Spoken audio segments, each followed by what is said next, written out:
दोस्तों, कैसे हैं आप लोग कैसे हैं ये मुझे कमेंट बॉक्स में बता सकते हो। ठीक है, तो सभी को मेरी तरफ से गुड मॉर्निंग। आई होप आप सभी लोग अच्छे होंगे। ठीक है, तो चलिए आज हम लोग अपने फिर से नए दिन की शुरुआत करते हैं और यूपीएससी प्रीलिम्स इनिशिएटिव में आज हम लोग डे 44 पर आ गए हैं। ठीक है, इससे पहले आप लोगों को बता दें कि इस प्रीलिम्स इनिशिएटिव में आप लोगों को पीवाईक्यू सॉल्व करवाया जाता है, एमसीक्यू प्रैक्टिस करवाई जाती है। ठीक है, और आप लोगों को यूपीएससी के सिलेबस के अकॉर्डिंग सिलेबस कवर करवाया जाता है। ठीक है, कम समय में इफ़ेक्टिव और जल्दी सिलेबस को कवर करने के लिए आप हमारे चैनल को सब्सक्राइब कर सकते हो। ठीक है, और फ्यूचर में भी आप लोगों को इस चैनल से बहुत ज़्यादा लाभ होने वाला है। तो प्लीज़ ज्वाइन मी एंड अपनी प्रोग्रेस को जितनी अच्छी कर पाओगे, ठीक है, उतना ही अच्छा एग्ज़ाम हॉल में आप लोगों का प्रदर्शन रहेगा। ठीक, तो this is my request and let's start. Okay, देखो, बौद्ध धर्म आज हम लोगों को अपना कवर करना है। ठीक है, आप लोग ये मत सोचो कि पीपीटी बहुत ज़्यादा वो एक्स्ट्रा ऑर्डिनरी नहीं दिख रही है। ठीक है, क्योंकि इन सबको बनाने में बहुत टाइम लगता है। तो मुझे उस टाइम को देने से अच्छा है, मैं सोचती हूँ कि अपना ऐसे ही लिख लो और उसके बाद पढ़ाने में टाइम लगाओ। ठीक है, तो मैं ज़्यादा एफर्ट्स डाल सकती हूँ, पर पीपीटी कोशिश करेंगे, क्योंकि अभी मैं भी नई नई टेक्नोलॉजी में आई हूँ, तो मुझे ज़्यादा टेक्नोलॉजी के बारे में नहीं पता है। ठीक है, इससे पहले भी मैं आप लोगों को इस चर्चा के विषय के बारे में बता चुकी हूँ। ठीक, पर चलिए कोशिश करेंगे कुछ अच्छा करने के लिए। ठीक है, इम्प्रूवमेंट में दिन लगते हैं और शायद मुझे भी लगेंगे। तो फिर चलिए अब शुरू करते हैं। हाँ, देखो, रोज़ की तरह करंट अफेयर्स और मैपिंग के टॉपिक लेना है ना। आज का करंट अफेयर्स का टॉपिक आप लोगों के लिए है पहले मैपिंग का देख लो। मैपिंग का आज आप लोगों के लिए ईरान है ना, ईरान और उसके आसपास के जितने कंट्री हैं, ठीक है, उसमें जितने भी न्यूक्लियर साइट है ना, न्यूक्लियर साइट, इन साइट्स के नेम। ठीक है, उसके बाद ऑयल रिजर्व के नेम। ठीक है, ऑयल रिजर्व के नेम। ठीक, तो ये सब आप लोगों को पढ़ना है। साथ में आप लोगों को एक पास ही में क्वार्स क्वार्स्क आइलैंड है ना, क्वार्स्क आइलैंड है, इसके बारे में पढ़ना है। ठीक है, तो ये आप लोगों के लिए मैप का क्वेश्चन है। और करंट अफेयर्स में आप लोगों को राष्ट्रपति के बारे में पढ़ना है। ठीक है, तो राष्ट्रपति आप लोगों को कवर करना है और वो आप लोग कवर करोगे। ठीक है, तो इतना आप लोगों के पास आज डेली टास्क में एक्स्ट्रा काम रहता है, जो कि डेली बेसिस पर हम लोग डिस्कस करते हैं। फिर चलिए अब हम लोग अपने डे की शुरुआत करेंगे। ठीक है, उसके बाद जल्दी जल्दी, बहुत बड़ा है बौद्ध धर्म, उसको जल्दी जल्दी कवर करेंगे, हो सकेगा तो आज ही, है ना, वरना फिर कल कवर करके और आप लोगों को पीवाईक्यू प्रैक्टिस करवा के इसको ओवर करते हैं। फिर ज़्यादा से ज़्यादा एक या दो दिन लगेगा एंशिएंट हिस्ट्री को फिनिश करने में, है ना, क्योंकि बौद्ध और जैन धर्म तक चीज़ों को कवर करना ज़्यादा बड़ा हो जाता है।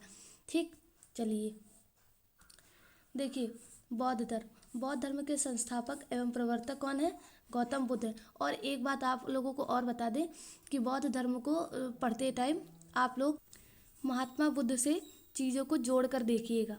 सॉरी, महात्मा बुद्ध नहीं, महावीर जैन से। ठीक है, महावीर स्वामी से। ठीक है, चीज़ों को रिलेट करके देखना, तब जैन और बुद्ध को जो है समझने में आप लोगों को आसानी होगी। ठीक है, तो संस्थापक गौतम बुद्ध थे। गौतम बुद्ध का जीवन परिचय में देखो, अब आप लोगों ने जैन का महावीर स्वामी का जीवन परिचय पढ़ा था। ठीक है, हर एक लाइन को अच्छे से मैंने आप लोगों को आइडेंटिफाइड किया था। ठीक, अब इसको उससे रिलेट करके धीरे धीरे इसमें भी चीज़ों को याद करने की कोशिश करो और दिमाग में बैठाने की कोशिश करो। ठीक है, एक बार पहले हम लोग महात्मा बुद्ध की उपाधियाँ देख लेते हैं। तो उपाधियाँ इनको कौन कौन सी मिली थी? ठीक है, शाक्य मुनि की, है ना, और एशिया का ज्योतिपुंज, महावैद्य, तथागत और सर्वार्थ सिद्ध। ठीक है, तो ये इनकी उपाधियाँ याद रखोगे। उसके बाद जन्म इनका कब हुआ है? महावीर स्वामी का जन्म 563 ईस्वी पूर्व लुम्बिनी के। ठीक है, जैन महावीर सॉरी महात्मा बुद्ध का जन्म 563 ईस्वी पूर्व लुम्बिनी वन में हुआ था। फिर महावीर स्वामी का जन्म कहाँ हुआ था? आप लोग कमेंट बॉक्स में या फिर बता सकते हो। ठीक है, चलो स्थान में बता दे रही हूँ, शायद आप लोगों को चीज़ें याद आ जाए। ईस्वी आप लोग कमेंट बॉक्स में मुझे बताओगे। ठीक, स्थान है महावीर स्वामी का कुंडल ग्राम। ठीक है, कुंडल ग्राम। अब आप लोग ईस्वी को कमेंट बॉक्स में लिखकर बता सकते हो, ठीक है। और ये मेरे लिए नहीं, आप लोगों के लिए बहुत ज़्यादा लाभदायक होगा। आप लोग जितना चीज़ों को रिकॉल करते रहोगे, ठीक है, और क्वेश्चंस को अटेम्प्ट करते रहोगे, आप लोगों की मेमोरी पावर उतना ही ज़्यादा आप लोगों को रिजल्ट देने लगेगी, ठीक है। तो क्वेश्चंस पूछने का मेरा मकसद सिर्फ इतना ही होता है, ठीक है। चलिए, आधुनिक लुम्बिनी जो है वो आधुनिक में कहाँ है? आधुनिक रुमनदेही, ठीक। आधुनिक रुमनदेही जो स्थान है उसको लुम्बिनी बोलते हैं, ठीक है। और लुम्बिनी कहाँ है? लुम्बिनी बिहार का एक क्षेत्र है। लुम्बिनी बिहार का नहीं, नेपाल का एक क्षेत्र है, ठीक है। सॉरी, बिहार मुझे याद आ गया, ठीक है। नेपाल का एक क्षेत्र है, ठीक है। तो ये इतना याद रखोगे। फिर बचपन का नाम इनका सिद्धार्थ है, या फिर और इनका गोत्र क्या है? गौतम है, ठीक। फिर पिता का इनके नाम शुद्धोधन है, और कपिल वस्तु के शाक्य क्षत्रिय कुल के ये शासक थे, ठीक है। अब इसी जगह महावीर स्वामी के पिता और उनका आप लोग वंश याद करने की कोशिश कर सकते हो, ठीक है। इनकी माता का नाम महामाया है, ठीक है। अब इसी तरह जैन धर्म की महावीर स्वामी की माता का क्या नाम था? त्रिशला था, ठीक है। और ये कोलीन गणराज्य की थी, ठीक। इसी तरह उनकी माता का आप लोग गणराज्य याद कर सकते हो, ठीक है। मैंने आप लोगों को बताया था ना कि चिरटक की बहन थी लिच्छवी, है ना। तो ऐसे आप लोग याद रख सकते हो। फिर पालन पोषण जो है वो सिद्धार्थ के जन्म के 1 सप्ताह में ही उनकी माता महामाया की मृत्यु हो गई थी, ठीक है। इस कारण सिद्धार्थ का पालन पोषण उनकी सौतेली माँ, यानी कि सौतेली माता, और वो बाद में उनकी मौसी भी बन गई, मतलब सौतेली माँ जो कि उनकी मौसी थी, महाप्रजापति गौतमी द्वारा किया गया था, ठीक। तो इतनी चीज़ों को आप लोग याद रख सकते हो।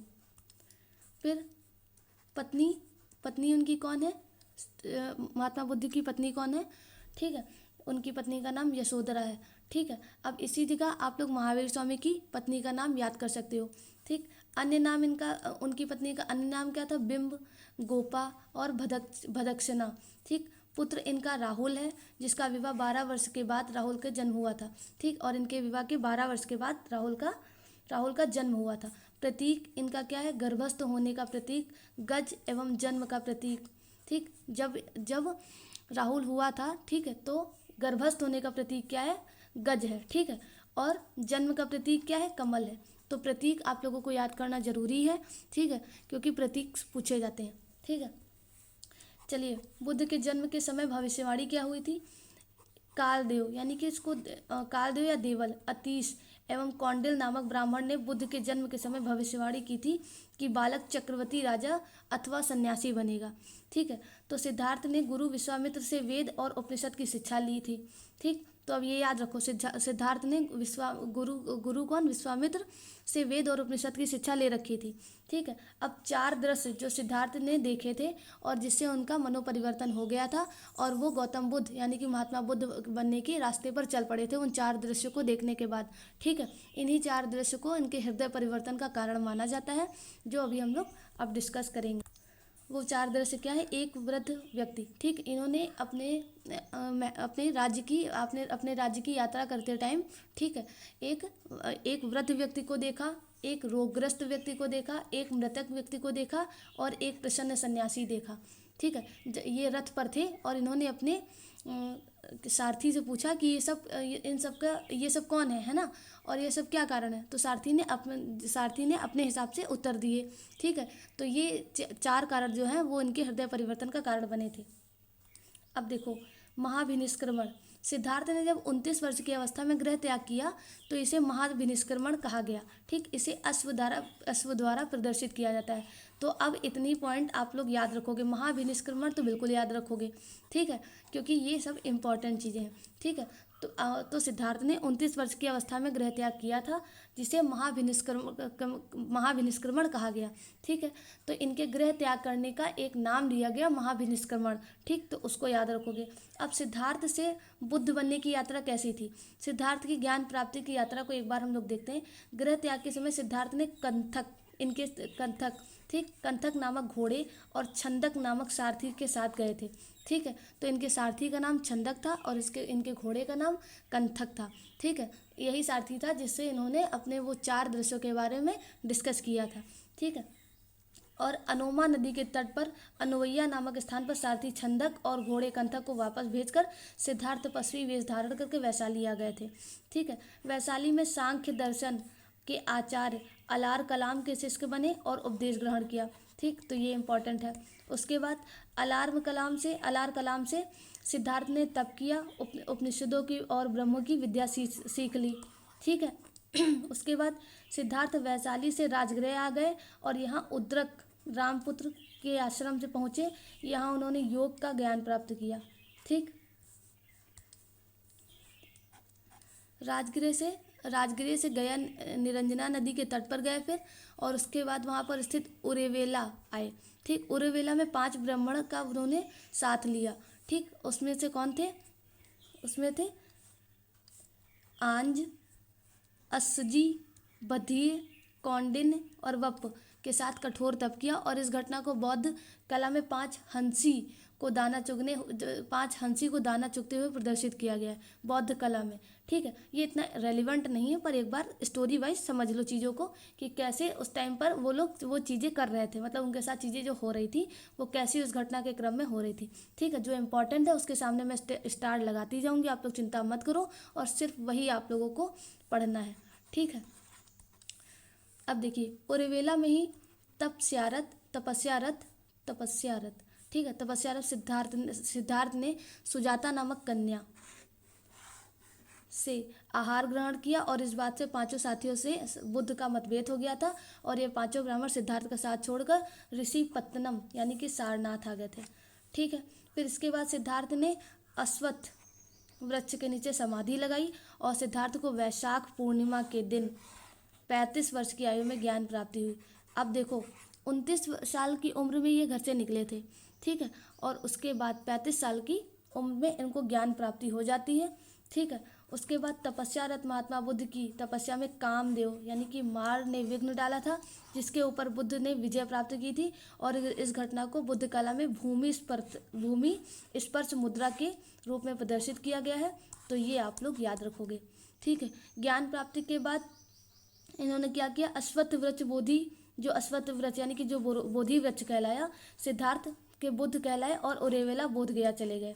ठीक है, प्रथम ज्ञान प्राप्ति के बाद बुद्ध ने बोध गया में ही बंजारों और तपस्वी और भल्ली को अपना सेवक और धर्मचक्र प्रवर्तन बना लिया। गौतम बुद्ध को ज्ञान प्राप्ति के बाद प्रथम उपदेश और दीक्षा देने की घटना को धर्मचक्र प्रवर्तन कहा जाता है। ठीक है, तो महाभिनिष्क्रमण, धर्मचक्र प्रवर्तन, ठीक है, गज, ये सब आप लोग चिन्ह और जितनी भी घटनाएं हैं जो मैं मार्क कर रही हूँ वो आप लोग याद रखिएगा। ठीक है, कि कब कब किससे रिलेटेड है। ठीक है, तो अब ज्ञान प्राप्ति के बाद धर्मचक्र प्रवर्तन बोला जाता है, गृह त्याग को महाभिनिष्क्रमण बोला जाता है। ठीक है, बुद्ध ने ऋषि पत्तनम के मृग दाव यानी कि सारनाथ में 5 ब्राह्मणों को पहला धर्म उपदेश देकर धर्मचक्र प्रवर्तन किया था, तो ये भी याद रखोगे। ठीक है, इसको बौद्ध कला में मृग सहित चक्र द्वारा प्रदर्शित किया जाता है, और प्रथम उपदेश में ही बुद्ध के 4 आर्य सत्यों को भी बताया गया था। तो मैंने आप लोगों को बताया था कि ये सिर्फ एंशियंट हिस्ट्री नहीं है। ठीक, इसके साथ मैं आप लोगों को आर्ट एंड कल्चर भी कवर करवा रही हूँ। ठीक है, बुद्ध मतलब जिनसे आर्ट एंड कल्चर ज़्यादा रिलेट होती है वो आप लोग देख सकते हो। ठीक है, फिर बुद्ध के धर्मचक्र प्रवर्तन की यात्रा कैसी है? पहला सारनाथ में इन्होंने क्या किया कि बुद्ध ने अपना प्रथम उपदेश सारनाथ में दिया था, और वह घटना धर्मचक्र प्रवर्तन कहलाई। ठीक है, ये याद रखोगे। उसके बाद वाराणसी में यश नामक श्रेष्ठी पुत्र ने अपने परिवार सहित 50 लोगों के साथ प्रवज्जा ग्रहण किया था, और यश की माता एवं पत्नी बुद्ध की प्रथम उपासिकाएं बनी। ठीक है, फिर सारनाथ ज्ञान प्राप्ति के बाद बुद्ध का प्रथम वर्षा काल सारनाथ में ही, वर्षा काल भी याद रखोगे। ठीक, फिर उर्वेला 30 धनी युवकों को उनके नेता भद्र सहित दीक्षा दी।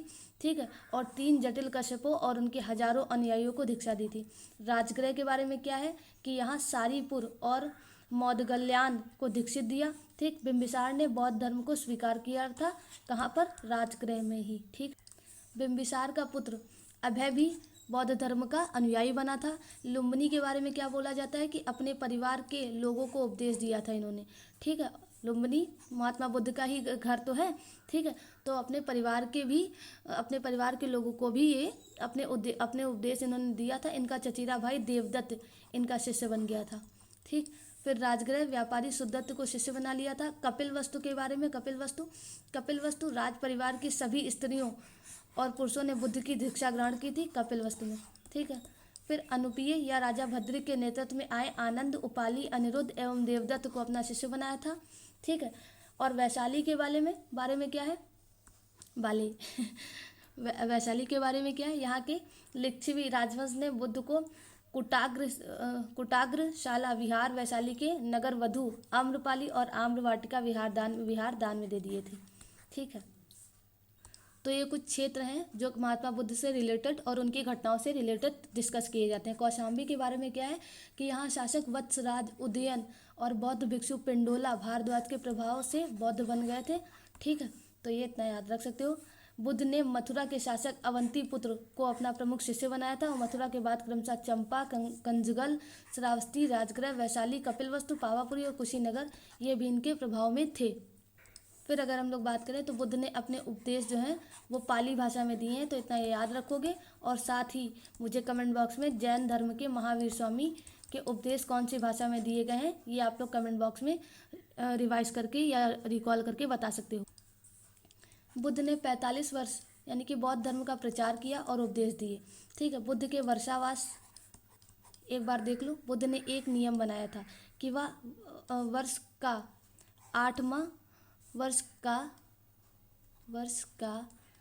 8वां धर्म प्रचार करेंगे, बाकी के 4 महीने एक जगह स्थिर रहकर ध्यान करके वर्षावास में व्यतीत करेंगे। ठीक है। तो बुद्ध का प्रथम वर्षावास सारनाथ है। ठीक है। बुद्ध का अंतिम वर्षावास वैशाली है। ठीक। बुद्ध के सर्वाधिक वर्षावास श्रावस्ती हैं। ठीक है। तो ये आप लोग रिमेंबर रख सकते हो, ये याद करने योग्य है। फिर अब आती है महापरिनिर्वाण की घटना। ठीक है। तो महापरिनिर्वाण जीवन के अंतिम समय में बुद्ध पावापुरी पहुंच गए थे। ठीक है। अब देखो यहाँ पर अंतर क्रिएट हो जाता है। जैन धर्म में निर्वाण क्या था जैन धर्म में, आप लोग याद करने की कोशिश करो एक बार। जो महापरिनिर्वाण है, ठीक है, तो बौद्ध धर्म में अंतिम समय को क्या बोलते हैं, मोक्ष प्राप्ति को महापरिनिर्वाण बोलते थे और जैन धर्म में निर्वाण बोलते थे। तो इतना याद रखोगे। और जैन धर्म में कैवल्य किसको बोलते थे, वो ज्ञान प्राप्ति को बोलते थे। ठीक है। तो यहीं पर अपने डाउट साथ साथ क्लियर करते चलना। ठीक। और चीज़ों को रिकॉल भी करते चलना, बार बार कह रहे हैं क्योंकि जैन और बुद्ध धर्म सच में बहुत इंपॉर्टेंट है। ठीक है। ठीक है। पावापुरी पहुँचे तो इन्होंने अपना अंतिम समय पावापुरी में बिताया है। यहाँ चुंद नाम के लुहार के घर रात में भोजन करके और शुक्र मध्यम खाया था और जिससे बुद्ध की अतिसार हो गया था। ठीक। पावापुरी में बुद्ध कुशीनगर आ गए। यहाँ कुशीनगर के मल्लों के सालवन में अंतिम विश्राम किया और सुभद्र यानी कि सुबुद्ध को अपना अंतिम उपदेश दिया था इन्होंने। ठीक। तो अंतिम उपदेश किसको दिया था ये आप लोग याद रखोगे। फिर 483 ईस्वी पूर्व 80 वर्ष की अवस्था में वैशाख पूर्णिमा के दिन बुद्ध को महापरिनिर्वाण की प्राप्ति हुई थी। एक बात याद रखने योग्य फिर से आ गई है कि इनका जन्म भी वैशाख पूर्णिमा के दिन हुआ था और इनका मृत्यु भी वैशाख पूर्णिमा के दिन ही हुआ था। ठीक है। फिर अगर अब हम लोग बौद्ध कला, स्तूप और महापरिनिर्वाण का प्रतीक है। ठीक है। बुद्ध कला जो है वो स्तूप बुद्ध का महापरिनिर्वाण का ही प्रतीक है। बौद्ध का दाह संस्कार रामसंभार नदी के तट पर हुआ था। ठीक। अवशेषों के लिए विवाद क्या है कि गौतम बुद्ध को महापरिनिर्वाण के बाद बुद्ध के शरीर के धातु के अवशेष के लिए दावेदारों के मध्य विवाद उठा था और बुद्ध के अवशेष के 8 दावेदार थे। ठीक। बाद में द्रोण नामक ब्राह्मण की मध्यस्थता से बुद्ध के शरीर को धातु को 8 भागों में बांट दिया गया था और ये 8 दावेदार उससे ही निकल कर आते हैं। कौन कौन से, मगध नरेश, अजातशत्रु, कपिलवस्तु के शाक्य, वैशाखी में लिच्छवी, कुशीनारा में मल्ल और पिपलीवन के मौर्य। ठीक है। वेठ द्वीप के ब्राह्मण, रामग्राम के कोली, अलकप के बुलीस। ठीक है। बुद्ध धर्म के प्रमुख शिष्य कौन है, महाकश्यप। परिनिर्वाण के समय से महाकश्यप को अपना वस्त्र दिया था। बौद्ध धर्म संगीति की अधिष्ठता महाकश्यप ने ही की थी। ठीक है। ठीक है। फिर महाकच्चायन के बारे में है। बुद्ध ने अपनी अवंती यानी कि उज्जैन में बौद्ध धर्म के प्रचार प्रसार के लिए महाकच्चायन को भेजा था। ठीक है। तो ये उनके बारे में है। अवंती के शासक चंड प्रद्योत को बौद्ध धर्म में उन्होंने ही दीक्षित किया था। तो ये इतना याद रख सकते हो। जितने अभी तक मैंने मुझको लगता है कि 7 या 8 स्टार बनाए हैं। ठीक। इतनी बड़ी स्लाइड में, इतनी बड़ी स्लाइड इसलिए बनाया गया है क्योंकि आप लोगों का फाउंडेशन मजबूत हो। ठीक। आप लोगों को चीज़ें समझ में आ जाएं जो BA किए, ठीक है, उसका भी, क्योंकि उसने पहले पढ़ रखा होगा, ठीक है। और जो डायरेक्ट पहली बार इन सब से ज्वाइन हो रहा है तो उसको भी समझाने की जिम्मेदारी मेरी ही हो जाती है, ठीक। इस वजह से आप लोगों को इसके पीछे की कहानी बताई जाती है, वरना जितने पॉइंट आप लोगों को स्टार बनाकर समझाए जा रहे हैं आप लोग इतना ही रिकॉल कर सकते हो, ठीक है। कपिल वस्तु में राहुल को प्रवज्जा सारी पुत्र ने ही दी थी, और यह बुद्ध को महाश्रद्धालु शिष्य थे। और मौदगल्याण यानी कि कोलित के बारे में क्या, साजी के स्तूप की संख्या 3 में सारीपुत्र और मौदगल्याण की अस्थियां सुरक्षित है, ठीक है, तो ये याद रख सकते हो। बुद्ध का चचेरा भाई बुद्ध का व्यक्तिगत सेवक था, ठीक, एवं प्रिय शिष्य था। आनंद के अनुरोध पर ही बुद्ध संघ में महिलाओं के प्रवेश की अनुमति दी गई थी, और प्रथम बौद्ध संगीति में आनंद को धम्मधर की उपाधि दी गई थी, ठीक है, तो इतना याद रख सकते हो। बाकी बिंबिसार के बारे में, सुभद्र के बारे में, देवदत्त के बारे में, ये सब राजाओं के बारे में है कि कौन किस राजा के टाइम पर बौद्ध काल कैसा कैसा था, ठीक है। तो एक बार देखने का देख लो, ये मगध का शासक था कौन, बिंबिसार, तथा बुद्ध का मित्र था और संरक्षक था। बिंबिसार और इसकी पत्नी क्षेमा ने बुद्ध के शिष्य और शिष्या थे, ठीक। सुभद्र के बारे में क्या बोला जाता है कि बुद्ध ने अपना अंतिम उपदेश सुभद्र को ही दिया है। देवदत्त के बारे में क्या है कि ये बुद्ध का घोर विरोधी था, ठीक है। फिर भी बुद्ध ने जैसे जैन धर्म में मैंने आप लोगों को क्या क्या बताया था कि मखली पुत्र गोशाल, ठीक है, जैन धर्म में महावीर स्वामी का घोर विरोधी भी बाद में निकला। इसी तरह अब इनका घोर विरोधी याद रखना कौन था, देवदत्त था।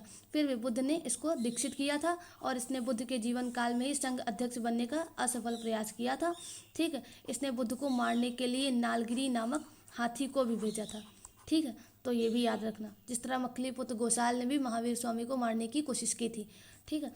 अब जीवक, इसको बौद्ध संघ का आभूषण भी कहा जाता है।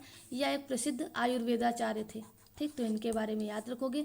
इनका आयुर्वेद ज्ञान अत्यंत उच्च कोटि का था, इसलिए बिंबिसार ने इनको अवंती के शासक चंद्रप्रद्योत के इलाज के लिए अवंती यानी कि उज्जैन भेजा था, ठीक। फिर शुद्धोधन, यह एकमात्र ऐसे बुद्ध उपासक थे जो संघ की सदस्यता के लिए बिना अर्हता की स्थिति के प्राप्त हो गए थे, ठीक है।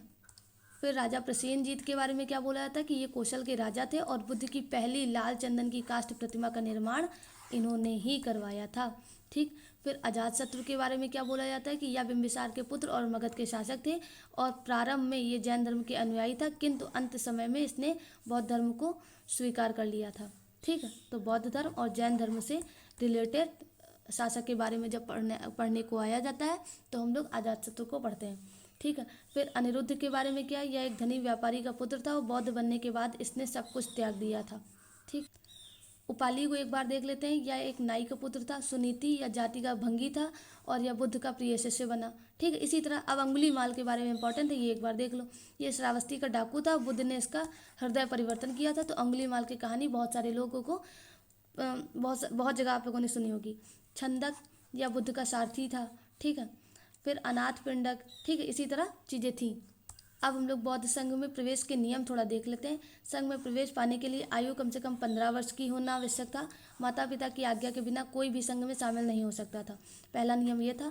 फिर दूसरा, बौद्ध संघ में दासों, कर्जदारों, सैनिक, विकलांग एवं 5 व्याधियों से ग्रसित व्यक्तियों का प्रवेश वर्जित था, ठीक। तो ये इंपॉर्टेंट है, आप लोग ये याद रखोगे। बौद्ध संघ की सदस्यता सभी जातियों के लिए सुलभ थी।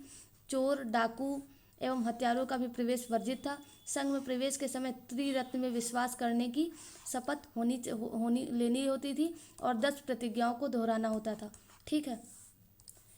20 वर्ष की आयु पूर्ण करने के बाद पूर्ण सदस्यता दी जाती थी, और भिक्षु मांसाहार ग्रहण कर सकते थे, ठीक। ये इंपॉर्टेंट है, भिक्षु मांसाहार ग्रहण कर सकते थे, ठीक है। 12 वर्ष से कम विवाहित और 20 वर्ष से कम कुंवारी संघ में प्रवेश नहीं दिया जाता था। संघ में प्रविष्ट होने की को उपसंपदा कहा जाता था, ठीक। तो ये याद रखोगे, ठीक है। और ये विशेष परिस्थितियां हैं, ठीक है, तो विशेष परिस्थितियों में याद रखना, ऐसे ही नहीं मांसाहार ग्रहण कर सकते थे, ठीक है। फिर प्रवज्जा ग्रहण करने वाले श्रमणेर, प्रवज्जा ग्रहण करने वाले को क्या बोलते थे, श्रमणेर बोलते थे, तो इसको याद रखोगे। संघ के सदस्य 2 वर्गों में विभाजित थे, ठीक है। भिक्षु, भिक्षुणी ये संन्यायी जीवन जीने के वाले लोग थे। फिर अब इम्पॉर्टेंट थोड़ी मीनिंग्स देख सकते हैं। विनयधर, संघ विनयधर किसको बोला जाता था, संघ के प्रमुख को बोला जाता था। नेति या वृत्ति बौद्ध संघ में लाया जाने वाला एक प्रस्ताव था। अनुशावन, ठीक, संघ की सभा में प्रस्ताव का पाठ था, ठीक है, भूमिस्किम बहुमत से पारित प्रस्ताव होता था, अधिकरण किसी प्रस्ताव पर मतभेद होता था, ठीक, आसन या प्रज्ञापक, ठीक, सभा में बैठने की व्यवस्था करने वाला अधिकारी होता था, उपसंपदा संघ को पूर्ण सदस्यता यानी कि संघ में प्रविष्टि को बोला जाता था, और समनेर या श्रमनेर प्रवज्जा ग्रहण करने वाले व्यक्ति को बोला जाता था। तो ये इनसे रिलेटेड इम्पॉर्टेंट शब्द हैं, ये याद रखना। फिर ये कुछ संघ के दंड के बारे में दिया गया है, इतना कुछ इंपॉर्टेंट नहीं है, तो इसको हम लोग एक बार इग्नोर करेंगे, ठीक है। चैत्य देख लीजिए, ये एक प्रकार की समाधि स्थल है। इन समाधि स्थलों में बौद्ध महापुरुषों की मृत्यु होने पर शवदाह के बाद उनके धातु अवशेषों को सुरक्षित रखने के लिए भूमि के अंदर गाड़ दिया जाता था एवं ऊपर एक भवन का निर्माण किया जाता था, और उपासना के केंद्र भी थे, ठीक। विहार क्या थे कि चैत्यों के पास ही अथवा अन्य जगह पर गौतम बुद्ध के भिक्षुओं के निवास के लिए आवास स्थलों का निर्माण किया जाता था, और ये निवास स्थान ही विहार कहलाते थे, ठीक है। अब एक बार बौद्ध धर्म के दर्शन की मान्यताएं देख लो। बौद्ध दर्शन क्षणिकवादी है, ठीक। बुद्ध ने सृष्टि को अस्थिर एवं क्षणिक बताया है, ठीक। बौद्ध दर्शन अंता शुद्धिवादी है। बुद्ध ने धर्म को अंता और शुद्धि पर विशेष बल दिया है। बौद्ध दर्शन नितांत कर्मवादी है, ठीक है। उसके बाद बौद्ध दर्शन अनीश्वरवादी है, ठीक है, यानी कि कोई भी ईश्वर में बिलीव ये लोग नहीं करते हैं, ठीक है। बौद्ध धर्म आत्मा में विश्वास नहीं करता है, ठीक। इन सब को लेकर क्वेश्चन आते हैं, तो ये स्टेटमेंट सारे जितने भी मैं आप लोगों को जितने भी आप लोगों के सामने ये मैं मार्क कर रही हूँ, मतलब सर्कल बना रही हूँ, ठीक है, ये स्क्वायर बना रही हूँ, तो आप लोग इसको बस इन्हीं पॉइंट को याद रखो कि बौद्ध धर्म से रिलेट करके। बौद्ध धर्म अनात्मवादी है, ठीक है। उसके बाद बौद्ध धर्म के मूलाधार 4 आर्य सत्य हैं, उसको हम लोग अब डिस्कस करते हैं। ये इतने आप लोग 6 के 6 लिख सकते हो और याद कर सकते हो। बौद्ध धर्म के 4 आर्य सत्यों में पहला क्या है? क्षणभंगुर, यानी कि प्रतीति समुत्पाद, ठीक, सब क्षण भर में अलग हो सकता है, ठीक। बौद्ध धर्म में दुखों का मूल कारण क्या है? अविद्या है। 4 आर्य सत्यों की अज्ञानता एवं तृष्णा को माना गया है। बौद्ध धर्म के अनुसार निर्वाण का अर्थ जीवन का विनाश होकर उसके दुखों का विनाश एवं बौद्ध धर्म के अनुसार, ठीक, निर्वाण की प्राप्ति इस जीवन से संभव है, किंतु महापरिनिर्वाण मृत्यु के बाद है।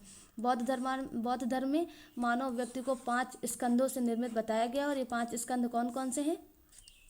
रूप, वेदना, संज्ञा, संस्कार, विज्ञान। फिर 4 आर्य सत्य बुद्ध धर्म के कौन से हैं? दुख, बुद्ध के अनुसार संसार में सभी वस्तुएं दुखमय हैं, ठीक, और दुख का तात्पर्य दुख का कारण भी है। तीसरा, दुख का निरोध, यानी कि दुख को दूर भी किया जा सकता है।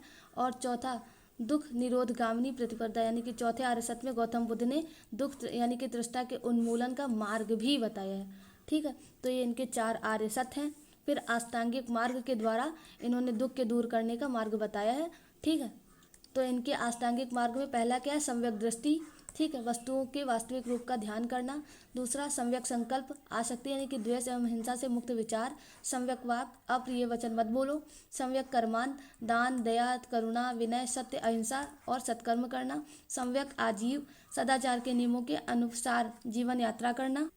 फिर सम्यक व्यायाम, यानी कि विवेकपूर्ण प्रयत्न करना। सम्यक स्मृति और सम्यक समाधि, ठीक। फिर बुद्ध के 4 महत्वपूर्ण घटनाएं क्या हैं? गृह त्याग को क्या बोलते हैं? महाभिनिष्क्रमण। ज्ञान प्राप्ति को संबोधि प्रतीक, ठीक। प्रथम धर्मोपदेश, धर्मचक्र परिवर्तन और देहावसान, महापरिनिर्वाण, ठीक है। तो बुद्ध के अनुयायी के 10 आवश्यक सील और सिद्धांत क्या है? अहिंसा, सत्य बोलना, चोरी न करना और व्यभिचार न करना, ठीक है। मादक द्रव्यों का त्याग करना, ठीक, एवं भिक्षु दानों के लिए अनिवार्य।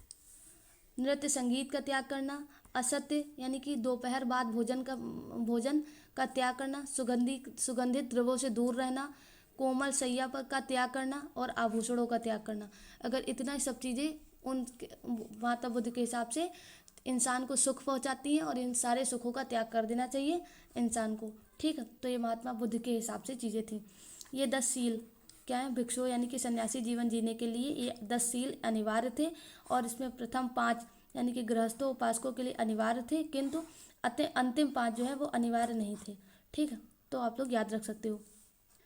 अब हम लोग बुद्ध के जीवन से जुड़ी घटनाएं और प्रतीक देखेंगे। प्रतीक और उनका अर्थ क्या है? पहला, गर्भ का अर्थ क्या है? ठीक, पहला प्रतीक क्या है? प्रतीक यानी कि अर्थ क्या है? पहला प्रतीक याद रखो कि गर्भ के लिए है हाथी, ठीक, जन्म के लिए कमल, यौवन के लिए सांड, गृह त्याग के लिए अश्व, ठीक, समृद्धि के लिए शेर, प्रथम उपदेश के लिए चक्र, है ना, और निर्वाण के लिए पदचिन्ह, महापद निर्वाण के लिए, ठीक, स्तूप। बौद्ध धर्म के 3 रत्न कौन से हैं? बुद्ध, धम्म और संघ। फिर अब हम लोग आ गए अपने अंतिम सेशन की पॉइंट पर, टॉपिक पर। प्रथम बौद्ध संगीति, इसका समय क्या है? 483 ईस्वी पूर्व, बुद्ध की मृत्यु के तुरंत बाद। स्थान राजगृह है। अध्यक्ष महाकश्यप है। संरक्षक अजातशत्रु है जो कि हर्यक वंश का था।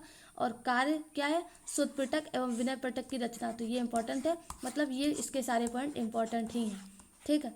आनंद एवं उपालि क्रमशः धर्म और विनय के प्रमाण माने गए। फिर द्वितीय बौद्ध संगति, समय 383 ईस्वी पूर्व। 483 में -100 करोगे तो 383 आएगा, ठीक। तो ऐसे याद रख सकते हो। द्वितीय बौद्ध संगति का टाइम बुद्ध की मृत्यु के 100 वर्ष बाद।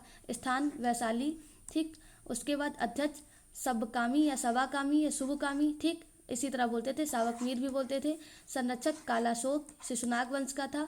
कार्य क्या है? बौद्ध संघ यानी कि स्थापित, यानी कि थेरावादी और महासंघ में बट गया था, और स्थिरवादी और थेरवादी बुद्ध धर्म यहीं पर बट गया था, ठीक है।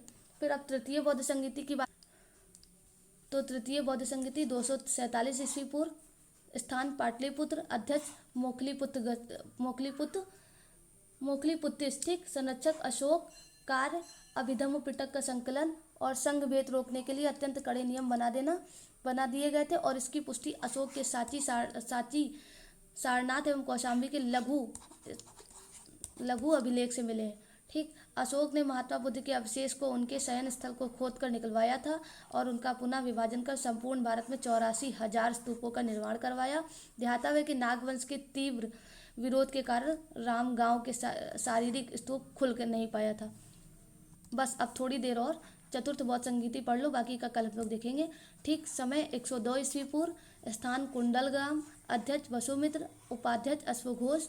संरक्षक कनिष्क जो कि कुषाण वंश का था, ठीक है। और इसी समय से बौद्ध ने संस्कृत को एक भाषा के रूप में अपना लिया था, और इस संगीति में विशासा शास्त्र नामक का एक ग्रंथ की रचना हुई है। और इसी समय बौद्ध धर्म के हीनयान और महायान नामक 2 संप्रदायों में विभाजित हो गया था। तो ये चतुर्थ बौद्ध संगीति से बौद्ध धर्म 2 भागों में डिवाइड हुआ है। ये इतना बात आप लोग याद रखोगे, ठीक है। चलिए, तो आज के सेशन को अब यही एंड करते हैं। अगर आप लोगों को समझ आया हो और आप लोगों को जरा सा भी इस सेशन से लाभ पहुंचा हो, ठीक है, तो हमारे चैनल को सब्सक्राइब करना मत भूलना, क्योंकि मुझे अपनी यूट्यूब फैमिली को छोटी से बहुत बड़ी करनी है, ठीक है। Have a nice day, bye bye, goodbye, ठीक है। कल फिर मिलेंगे, ठीक है। आप लोग सभी लोग अपना ध्यान रखो, और हाँ, फिर कह रहे हैं एक बार, CSET प्लीज़ ज़रूर पढ़ते रहना, ठीक है। बाय।